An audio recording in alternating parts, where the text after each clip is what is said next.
Assalamualaikum warahmatullahi wabarakatuh.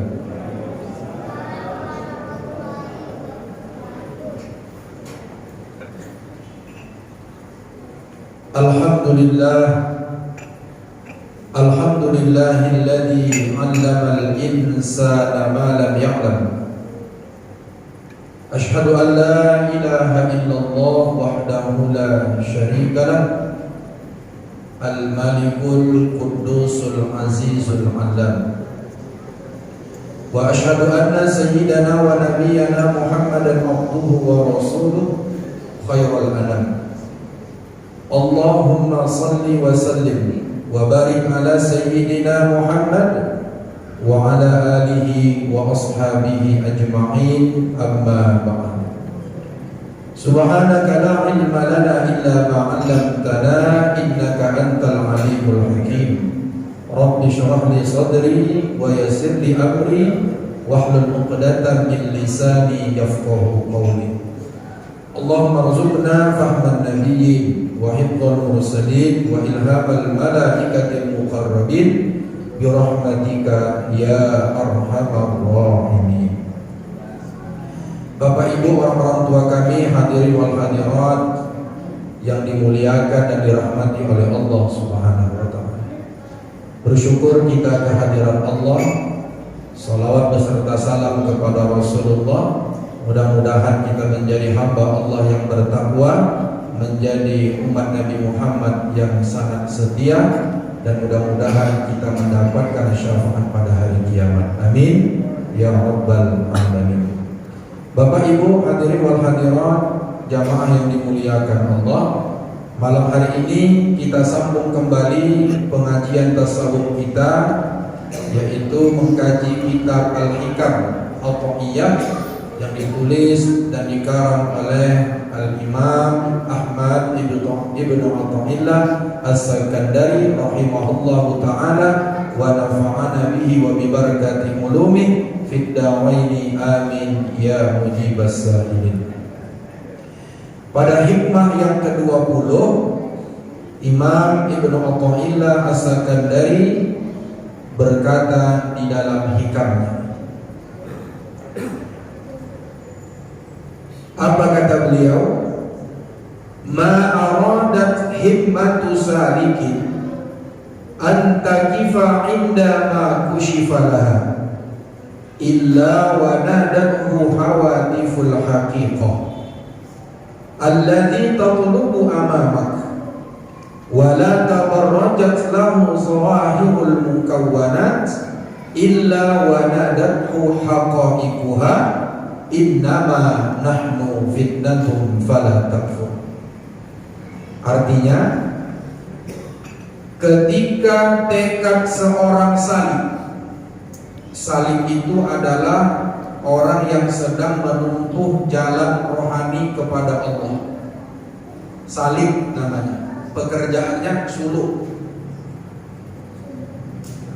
Hendak berhenti ia manakala diberi ketersingkapan, kecuali ia akan segera diseru oleh suara hakikat, alladzi tatlubu amama, yang engkau tuju masih ada di depan engkau. Serta ketika lahiriah alam semesta terlihat indah olehnya, hakikatnya berkata, innama nahnu fitnatum fala takfur. Kami hanyalah ujian, jangan sampai engkau kufur karena tertipu.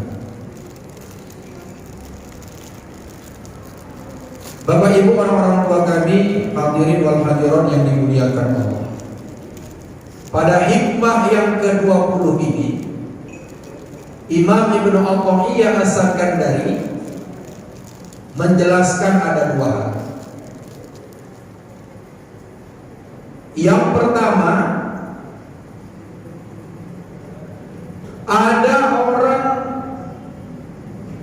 dahulunya adalah orang yang ingkar kepada Allah. Dulu dia ingkar, tak taat dia kepada Allah. saja kerjanya, dosa saja yang dia lakukan. Begitulah hari demi hari hidup seorang hamba ini. Tak terbilangkan lagi lah, kira-kira begitu.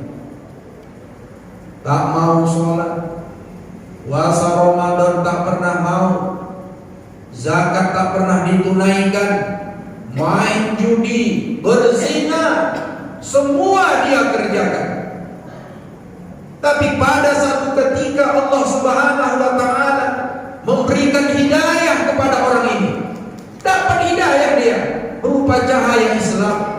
Bertaubat dia, kembali kepada Allah, jadi seorang hamba yang taat kepada Allah. Taat dia kepada Allah. Sholat dia rajin, puasa Ramadan dia kerjakan, ditambah lagi dengan sholat sunat taraweh tak pernah dia tinggalkan. Ada infak berjalan, kotak infak berjalan dia masukkan sedekah ke dalamnya. Jumpa anak yatim piatu dia keluarkan hartanya. Begitulah hari demi hari, bahkan bertahun-tahun. Orang yang tadinya pelaku maksiat, akhirnya dia kembali kepada Allah Subhanahu wa ta'ala.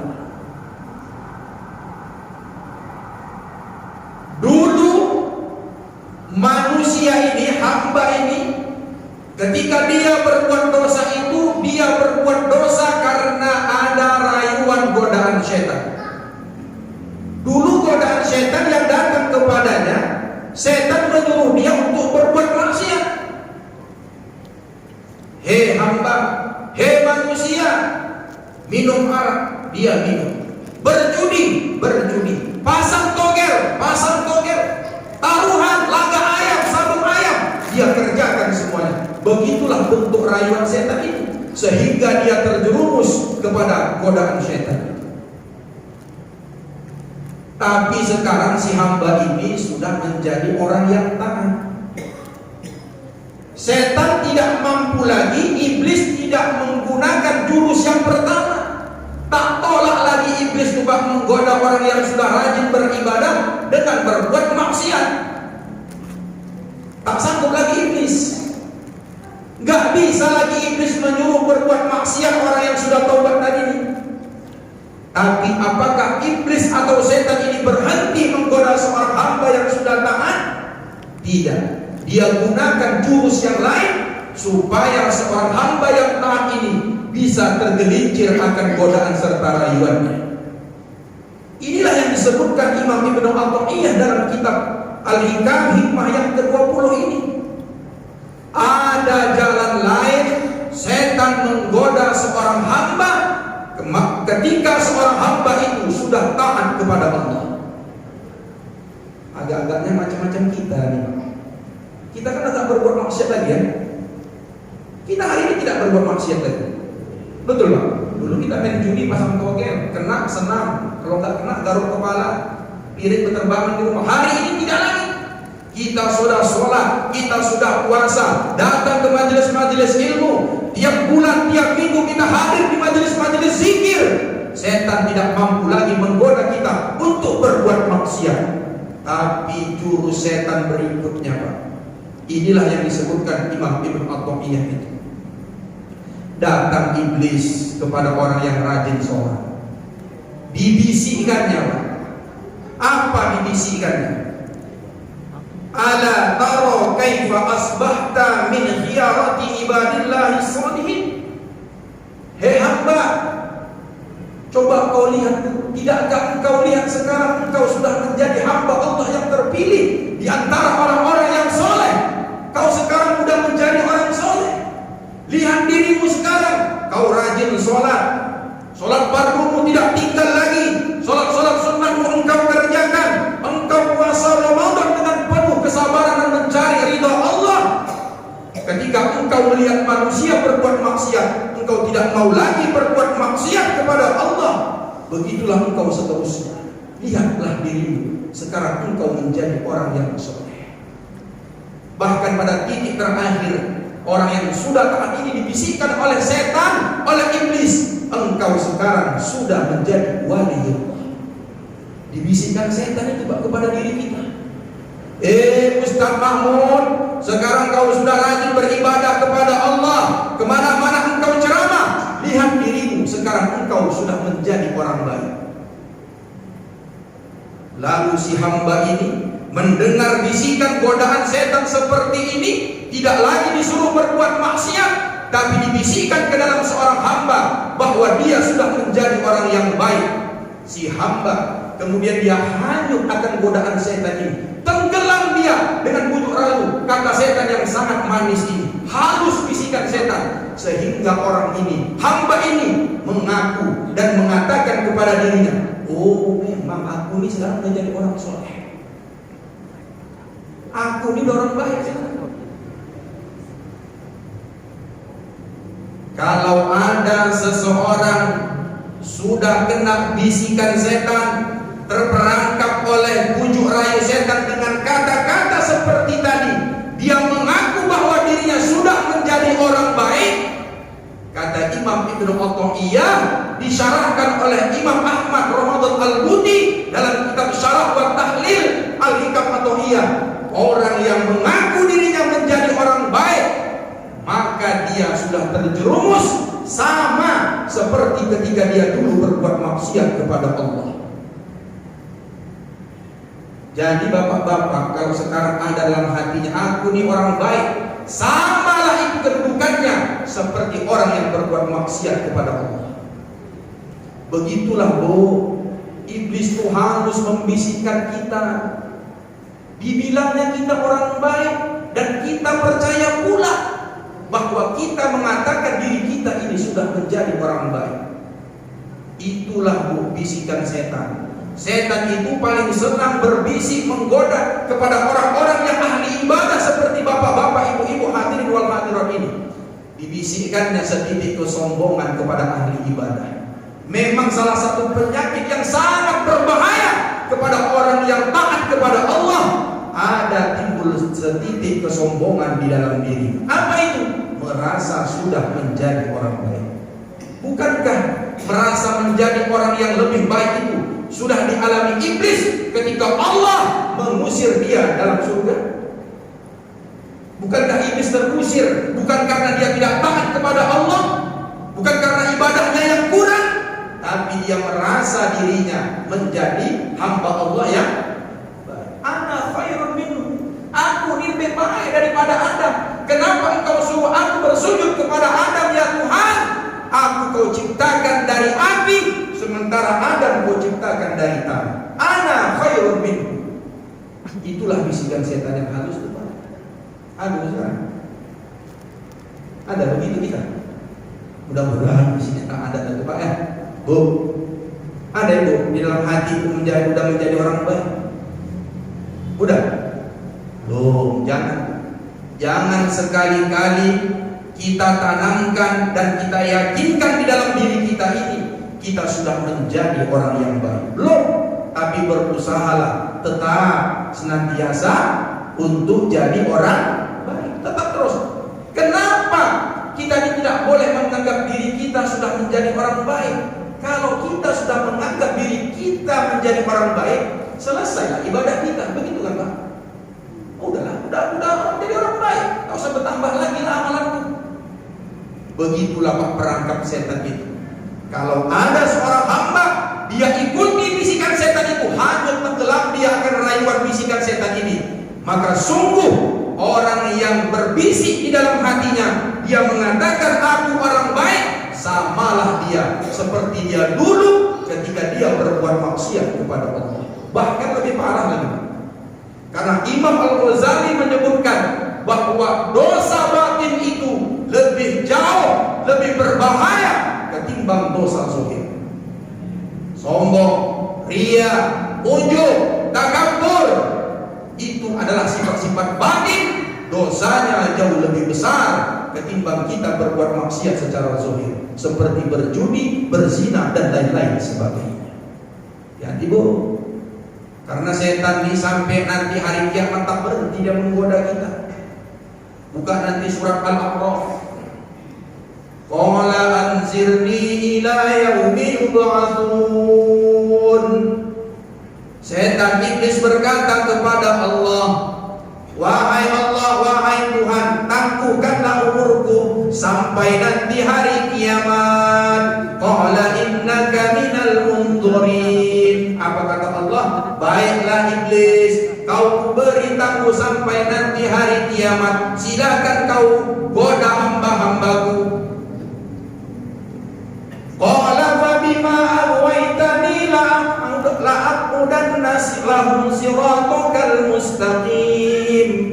Iblis berkata lagi, wahai Tuhan, aku bersumpah kepada Engkau karena Engkau telah menghukum aku sesat, Engkau telah mengusir aku dari dalam surga. Ingat, aku akan menggoda hamba-hambamu yang taat itu supaya mereka lari dari jalanmu yang lurus. Tsumma la'atiyannahum min baini aydihim wa min khalfihim wa an aymanihim wa an syama'ilihim wa la tajidu aktsarahum lahum syakirin wa la tajidu aktsarahum syakirin. Datang setan itu dari segala penjuru, Pak. Dari depan dia goda, dari kanan dia goda, dari kiri dia goda, dari belakang dia goda. Macam-macam lah cara setan itu untuk menjerumuskan kita supaya kita ikut kepada dia. Salah satunya adalah membisikkan kepada orang yang taat, yang rajin beribadah kepada Allah. Dia anggap dirinya sudah menjadi orang baik, alias orang sombong. Jadi kalau begitu, datanglah bisikan setan itu kepada kita. Datanglah godaan rayuan setan itu kepada kita. Dibilangnya sama kita, kita ini sudah jadi orang baik. Bagaimana cara kita menghindar, lari daripada godaan setan yang seperti ini? Itu kata para ulama, ahli-ahli tasawuf, orang-orang suluh itu ada 3. Bagaimana cara kita supaya bisa kita menghindar dari godaan setan ini? Yang pertama, bil ilmi, dengan ilmu, ada ilmunya. Yang kedua, bil doa, ada doanya. Yang ketiga, berteman dengan orang-orang yang soleh. Yang pertama, kalau datang bisikan itu kepada kita, ada ilmunya. Apa ilmunya? Katakan kepada iblis, wahai iblis, wahai setan, aku ini belum bisa jadi orang soleh. Belum. Aku ini belum ada apa-apanya. Aku baru kemarin tobat, belum jadi orang baik. Aku iblis. Kau usah merayu-rayu aku mengatakan aku orang baik. Belum. Sholatku fardu pun kadang-kadang berjamaah, kadang-kadang tidak. Kadang-kadang mulutku ini masih mau menceritakan aib saudaraku. Puasa sunatku pun belum mulus. Senin Kamis masih sering tinggal. Walaupun puasa Ramadan sudah aku kerjakan. Belum pantas aku iblis menjadi orang soleh. Belum. Tak. Katakan itu kepada iblis di dalam diri kita. Sanggup, Pak? Udah kita katakan itu. Nah, mulai malam dikatakan itu, Pak. Itulah jurusnya. Bapak Ibu jamaah yang dimuliakan Allah Subhanahu wa taala. Perlu juga lah saya sampaikan sebagai penutup nih kalau malam kajian kita nih, Pak. Bahwa ada 7 tahapan iblis menggoda seorang manusia. Ada 7 tahapan bagaimana iblis itu menggoda seorang manusia. Simak ini bagus-bagus, Pak. Dan ini kita alami tiap hari, Pak. Kita alami tiap sampai mati baru berhenti iblis. Kalau ibu, bapak, jamaah yang dimuliakan Allah mau tidak digoda iblis, mati. Selesai atau datang hari kiamat. Mana 7 tahapan iblis itu menggoda manusia? Yang pertama dibisikkannya kepada seorang manusia itu, ukfur, kafirlah engkau. Manusia, kafir aja dong. Ngapain kau belum agama Islam? Capek kau untuk beribadah. Ngapain kau masuk Islam? Islam itu agama tak benar. Kafir aja. Tak usah sembah Allah. Kalau ada bisikan itu datang kepada diri kita, katakan kepada iblis, wa ma liyala a'budul ladzi fatarani. Surat apa itu? Surat Yasin. Oh berarti tuh ini apa dia surat Yasin? Wa ma liyala a'budul ladzi fatarani wa ilaihi turja'un. Iblis, wa ma liyala a'budul ladzi fatarani, tak ada alasanku kalau aku tidak menyembah Tuhan yang telah menciptakan aku. Allah tuh yang ciptakan aku. Gak pantas kalau aku gak nyembah Allah. Gak ada Tuhan selain Allah. Kaku iblis, Pak. Kalau kita bilang itu sama iblis, pernah kita bilang gitu, Pak. Tapi kalau berbisik kafir nih, mudah-mudahan tak ada yang kena. Selama kita dipakai sampai sekarang kan gak kafir kita diganti. Gagal lah jurus pertama iblis. Tapi ada juga yang kena goda. Berapa banyak hari ini orang kafir murtad? Ya, Pak. Gara-gara apa? Gara-gara menikah. Gara-gara menikah. Dulu anak laki-laki itu datang ke rumah bapak, ke rumah ibu. Dia bilang dia mau nikah dengan anak ibu, dia sanggup untuk mu'alaf. Sering terjadi, Pak? Sering. Nikah dengan anak bapak, dengan anak ibu, dia mu'alaf, punya anak, punya cucu ibu. Akhirnya dia tarik lagi anak ibu dengan paksa. Kalau engkau mau tetap bersamaku, ayo ikut agamaku. Kalau enggak, selamat kita berpisah. Mau tak mau, karena anak sudah satu, rumahnya mewah, bergedung bertingkat, selama ini ekonominya mapan, akhirnya anak kita ikut ke agama mereka, kafir. Jadi yang kedua, godaan setan. Apa kata iblis, kata setan kepada seorang hamba? La tuti' rabbaka, jangan engkau taat kepada Tuhanmu. Hei hamba, kalau kau enggak mau kafir, enggak usah kau ibadah. Ngapain kau ibadah? Tak usah kau taat sama Allah. Apa kita jawab, Pak? Apa kita jawab? Katakan kepada iblis, hei iblis, aku ini bakal mati. Kalau aku mati menghadap Tuhanku Allah Subhanahu wa ta'ala, tak membawa bekal, hadap aku nanti. Bekalku itu cumanlah taat kepada Allah, beribadah kepada Allah. Gagal iblis, Pak. Sampai sini gagal iblis. Tetap kita sholat, tetap kita puasa. Yang ketiga, iblis mengatakan kepada seorang hamba, tak berhasil kita disuruhnya kafir, tak berhasil disuruhnya kita supaya tidak taat kepada Tuhannya, kepada Tuhan kita. Kata iblis, oke, silakan kau beribadah kepada Allah, tapi nanti aja, tunggu dan tunggu. Udah agak nanti tua-tua baru kau ibadah. Sekarang kau masih muda, puas-puaskan saja. Nanti kalau kau sudah tua baru beribadah. Hebat iblis juga ya. Dirayunya gitu. Inilah yang banyak terjadi anak-anak muda kita. Kenapa tak mau datang ke masjid? Udah kena rayuan setan nih Pak, anak-anak muda kita nih. Dia tak mau sholat ke masjid. Dia anggap apa? Bahwa nanti sudah tua baru aku mau datang ke masjid. Tak ada yang lain itu, Bu. Udah masuk perangkap setan. Oh iya lah ya. Tunggu tua jalan Pak Haji itu sebelah rumah. Udah tua dia baru ke masjid. Dulu dia, ayam tuh tak lepas sama dia. Ikan laga tuh selalu dilaga-laganya. Tapi tengok Pak Haji sebelah rumah tuh, udah tua baru tobat. Aku mau kayak gitu aja, kata anak muda. Kalau ada orang seperti ini, masuk dia perangkap setan. Lalu bagaimana cara mengatasinya? Kita bilang sama iblis, iblis, umurku nih tak tahu aku kapan berakhir. Kalau ku tunggu nanti sampai aku tua, entahnya waktu aku muda udah mati aku dipanggil Allah. Enggak, ibadah. Sekarang aku beribadah kepada Allah, tak nunggu tua. Oh, paten kok ya kata iblis. Berhenti iblis? Tidak, baru 3. Ada 4 lagi. Yang keempat, oke lah, beribadahlah. Tapi kau beribadah, banyak-banyak beribadah. Sehingga dengan banyaknya ibadah kita itu disuruh iblis kita anjing, cepat-cepat beribadah. Sholat kau sunat 1000 rakaat, tapi sholatnya itu nubut seperti Valentino Rossi. Wah, itu sebentar lagi Valentino Rossi kan di masjid-masjid kan banyak tuh, bulan 3 nanti kan. Apa tuh Bu?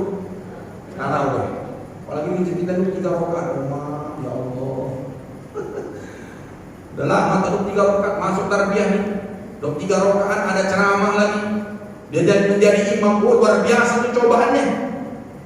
Lambat awal kena sikat sama jamaah. Cepat awal nenek ngamuk encok di belakang. Serba salah imam-imam tarawih ini. Tidak salah. Disuruhnya kita banyak ibadah, tapi buru-buru dalam beribadah. Buru-buru dalam beribadah. Coba bapak-bapak ingat yang baru pulang umroh siapa? Waktu tawaf itu di depan Ka'bah. Sampai 7 putaran kita disuruh sholat sunat di mana? Salah satunya Hijr Ismail. Tengok kalau kita sholat Hijr Ismail. Buru-buru kita. Itulah setan-setan. Baru 2 rakaat awal. Haji. Torik. Gurunya jalan apa? Baru 2 rakaat awal sholat, belum lagi sempat berdoa melihat pancoran emas itu untuk berdoa memanggil kedua orang tua kita. Udah pergi kita, diusir orang tua. Buru-buru. Maka kata salah seorang ulama Makkah yang berjumpa dengan saya 40 tahun lamanya di sana, dia bilang, wahai adik, katanya, kalau kau nanti sudah 7 putaran tawaf, kalau kau mau sholat di Hijr Ismail, jangan kau sholat di dalam. Kenapa? Gak khusyuk. Ibadahnya penting khusyuk. Jadi di mana bang? Saya bilang, kau pergi setentang dengan Hijr Ismail, yang setentang dengan makam Ibrahim itu bang. Kalau kita sholat sunat setelah tawaf kan ada tuh makam Ibrahim di belakangnya. Yang dilihat orang tuh, sholat kita di belakang. Sholat aja di belakang itu. Tenang-tenang di situ, masa buru-buru.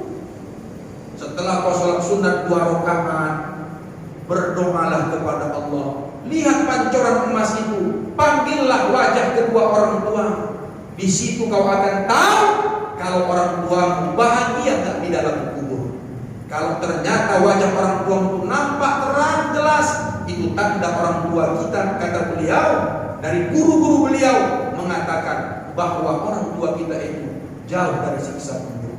Tapi kalau tak nampak di pancoran emas itu, banyak-banyaklah beristighfar, mohon ampun kepada Allah supaya orang tua kita itu diampunkan Allah dalam kuburnya. Nah, nanti ibu-ibu yang mau umroh, begitu bu caranya. Hajar aswad itu tak usah dicium-cium pak, kalau berdesak-desak, tak usah, cukup aja Bismillah, Allahu Akbar, kecup sama. Kan luar biasa tuh pak di hajar aswad itu pak. Siku kanan, siku kiri, imbang kita orang siapa? Orang-orang bule, orang-orang negro tuh tak tahan apa. Begitu mau cium, tarik waktu tepat. Padahal kalau mencium hajar aswad itu pak, kalau kita bercium hajar aswad itu sama seperti kita sholat di belakang Hijr Ismail. Panggil orang tua kita, nama orang tua kita di situ. Nampaklah nanti wajah kedua orang tua kita itu yang sudah meninggal dunia di Hajar Aswad. Gak bisa kita begitu masuk tarik, lepas, gak khusyuk.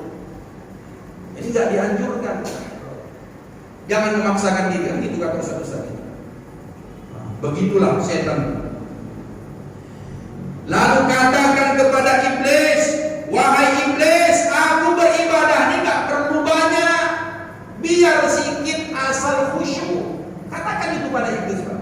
Untuk apa cepat-cepat kalau gak khusyuk iblis? Kau ini pun ada aja iblis. Jadi ibadah itu tenang Pak, tak usah buru-buru.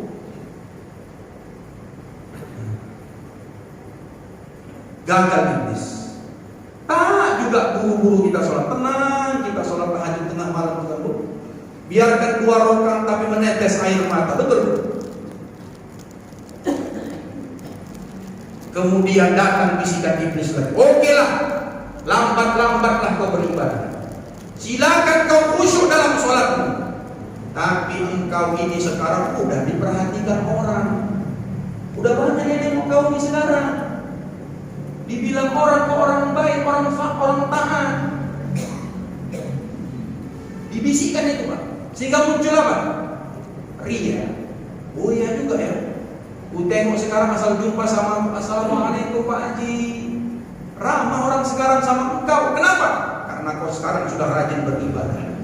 Ditanamkannya Pak, supaya kita beribadah ini semata-mata karena ingin dipuji dan dilihat orang. Lalu katakan kepada iblis, "Iblis, aku beramal ini untuk Allah, bukan untuk orang." Ngerti iblis? Aku ini beribadah ini bukan untuk orang, tapi untuk Allah. Gagal lagi iblis. Masuk yang keenam. Yang keenam ini Pak, inilah yang hikmah ke-20 nih. Udah kita ikhlas beribadah kepada Allah, lalu iblis membisikkan seperti yang kita sebutkan tadi. Apa dia? Ala tara kaifa asbahta min khiyarati ibadillahi shalihin. Hei Ustaz Mahmud, kau ini memang sudah ikhlas. Gak apa-apa kau ikhlas, tapi agak-agaknya kau ini udah jadi orang soleh ini. Walaupun orang tak bisa menyebutkan engkau orang soleh, tapi kau bilanglah diri kau orang soleh. Bahkan sekarang kau sudah menjadi waliullah nampaknya. Kenapa? Karena Allah telah memberikan beberapa keistimewaan kepada engkau. Tengoklah, orang datang berobat kepada engkau, dia bawa air putih, engkau berdoa kepada Allah, sembuh orang yang datang kepada engkau.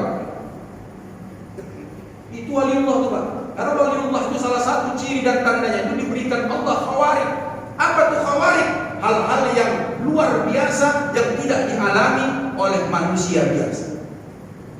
Berdoa pakai air sembuh, jalan di atas air bisa, badannya bisa berbagi di berbagai macam tempat, bisa di sini ditarbiyah pada waktu yang sama. Di Masjid Salman juga ada dia, di Masjid Ar-Rifai sana juga ada dia, di Masjid Raya Kota Maksum ada juga dia. Karena orang telah menyaksikan dia bahwa dia ada berada di mana-mana. Kau dibilang orang kau sekarang ada di mana-mana. Doamu mustajab, rezekimu lancar, apa yang kau minta kepada Allah dikabulkan oleh Allah. Berarti kau sekarang sudah menjadi waliullah. Oh, iya pula ya. Kurasa aku udah jadi waliullah. Akhirnya dipanggil yang murid-muridnya. Hei murid-muridku, aku ini sekarang sudah jadi waliullah. Kenapa? Karena setiap aku berdoa, doaku makbul, rezekiku bertambah, apa yang aku minta dikabulkan Allah. Orang datang berobat kepadaku, bisa aku sembuhkan. Aku bisa jalan di atas air, bahkan jalanku tak lagi cecah ke bumi. Oh, kalau ada orang seperti ini masuk perangkap iblis. Wali itu Pak, orang soleh itu tak perlu kita menyebutkan. Biarkan aja orang menyebutkan. Karena orang yang disebut waliullah itu yang layak menyebutkan dan menyematkan waliullah kepada diri seseorang adalah wali juga, bukan kita. Habis Pak. Yang terakhir, kalau begitu bagaimana cara mengatakan kepada iblis kalau dibilangnya kita sudah menjadi orang soleh bahkan menjadi waliullah? Itulah yang kita sebutkan tadi. Iblis, mana lagu layak jadi waliullah? Baca Quran satu hari masa satu air. Waliullah itu kalau baca Quran satu hari paling tidak khatam. Aku ni apalah, zikirku pun belum lagi. Berapalah zikirku?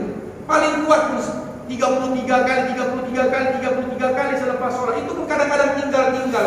Malam aku tak sempat lagi berzikir kepada Allah. Padahal Abu Hurairah, sahabat Nabi, sebelum tidur dia petik tasbih berapa kali? 1000 kali ya tasbih itu petiknya mau tidur. Itu baru waliullah. Aku tak pantas mau tidur, kadang-kadang pun aku tak berwudu, habis kencing aku langsung masuk ke tempat tidur, bahkan doa tidur pun tak aku baca. Aku tak layak jadi waliullah. Belum please. Enggak. Kau iblis. Yang terakhir, godaan yang ketujuh, halus. Inilah godaan terakhir setan.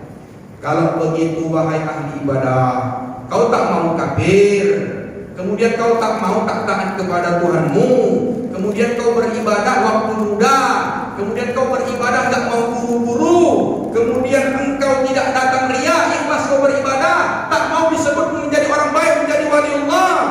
Kalau sudah begitu, kau ingatlah pelajaran tauhid.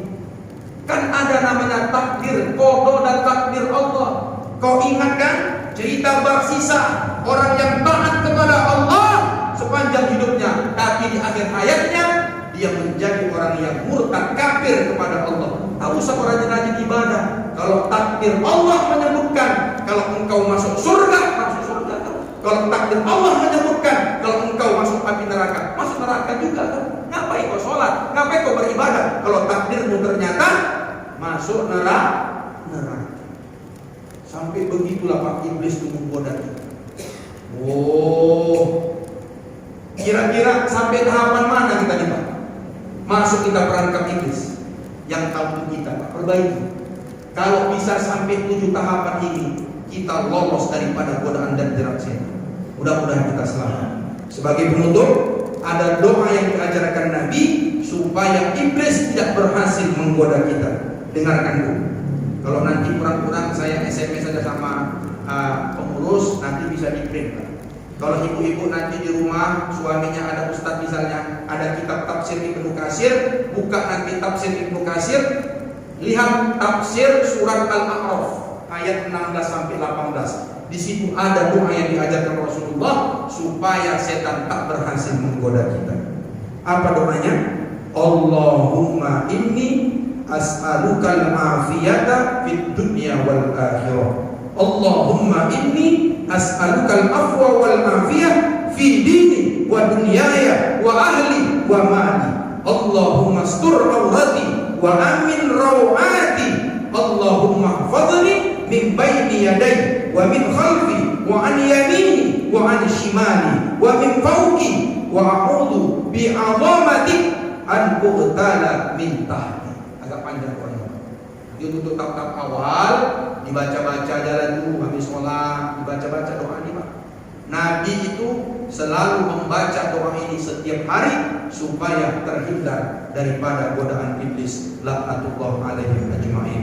Mudah-mudahan kita selamat kita dunia dan akhirat, tidak terjerumus kita terhadap godaan iblis laknatullah alaihim ajma'in. Masih ada waktu? Sih.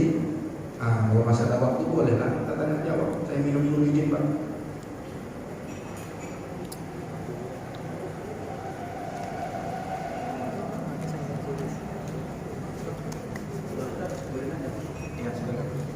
Assalamualaikum warahmatullahi wabarakatuh. Waalaikumsalam warahmatullahi wabarakatuh. Tadi penjelasan Pak Ustaz, saya mohon pencerahan.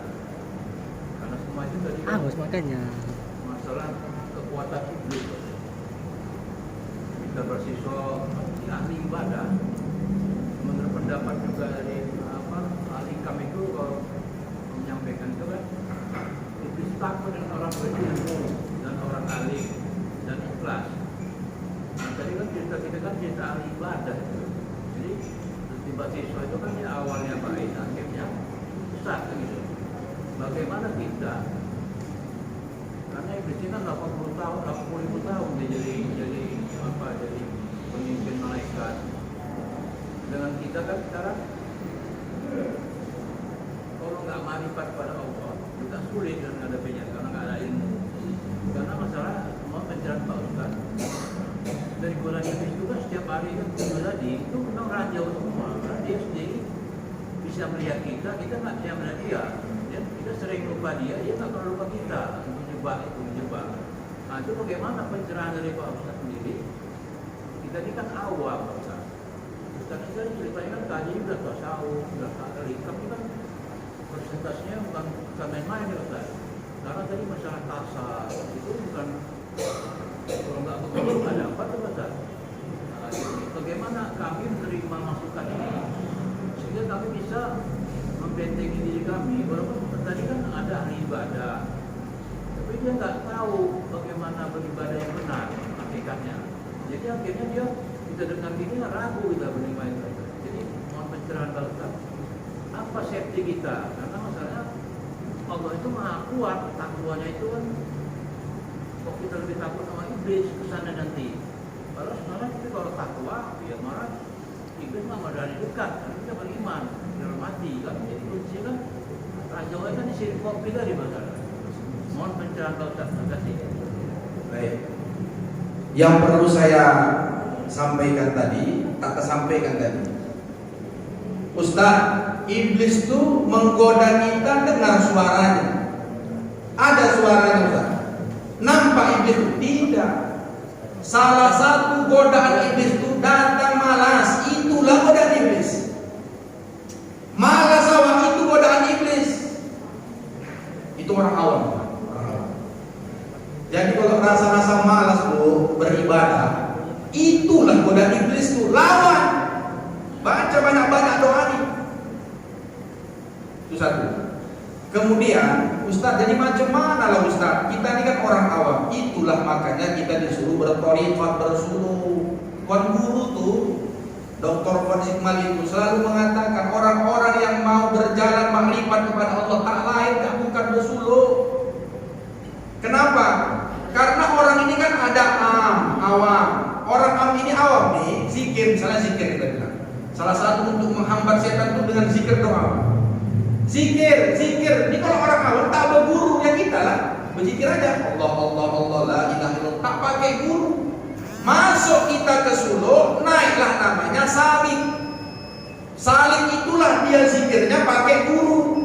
Itulah kita dibantu dengan tuan guru itu. Disampaikannya sanadnya kepada tuan-tuan guru-guru sampai kepada Rasulullah. Setelah itu barulah makrifat namanya. Jadi awam, salik, makrifat, panjang memang perjalanan. Tapi bagi kita orang yang awam, jadilah asalkan tahu trik-trik setan tadi, katakan itu kepada setan dengan 7 langkah-langkah setan, insya Allah selamat kita. Tapi terus beribadah. Kan sudah saya sebutkan pada pertemuan yang lalu. Jangan gara-gara kita berzikir nggak khusyuk kita berhentikan zikirnya. Terus zikir walaupun tidak khusyuk. Sampai suatu saat nanti Allah akan memberikan zikir yang khusyuk kepada kita. Jadi terus Pak beribadah. Terus. Nah kalau Bapak nanti mau naik lagi tahapan, datang ke Basilam. Terus dulu. Tak pandai lagi saya mulai tak pandai. Saya bilang nanti begadang begini tak bisa saya. Orang yang sudah bersuluh saja pun belum tentu lagi. Belum. Coba lah. Itu salah satu solusi yang sepengetahuan saya. Kalau yang lain-lain, wallahu a'lam. Atau pandai saya mulai. Begitu. Sudah ada dong kita. Insya Allah nanti kita sambung. Datang terus Pak ya, ngaji kami lagi. Kalau nanti lupa-lupa buka channel YouTube saya, Ummah Official. Lengkap ini direkam. Kalau nanti ada lupa-lupa, buka supaya ingat balik. Inilah gunanya direkam. Ini bukan untuk ria-ria, tapi supaya jamaah yang lupa-lupa, yang atu-atu, yang nenek-nenek bisa buka lagi rekaman ini. Ingat. Bismillahirrahmanirrahim. Alhamdulillahirabbil alamin. Wassalatu wassalamu ala asyrafil anbiya'i wal mursalin wa ala alihi wa ashabihi ajma'in. Allahumma zidna ilma warzuqna fahma wa amalan salihan maqbula bi rahmatika ya arhamar rahimin. Allahumma ja'al jam'ana hadha jam'an marhuma wa tafarruqana min ba'dihi tafarruqan maqsuma. Allahumma rabbana taqabbal minna salatana wa siyamana wa du'ana wa sa'ir hajatina wa sa'ir ibadatina bi rahmatika ya arhamar rahimin. Rabbana atina fid dunya hasanah wa fil akhirati hasanah wa qina adzaban nar. Wa sallallahu wa sallam alaihi walhamdulillahi rabbil alamin. Terima kasih. Mohon maaf atas segala kekurangan. Kita tutup dengan kafaratul majelis. Subhanallah wa bihamdik asyhadu an la ilaha illa anta astaghfiruka wa atubu ilaik. Nasrun minallah wa fathun qarib wa basyiril mu'minin billahi taufiq wal hidayah. Wassalamu alaikum warahmatullahi wabarakatuh.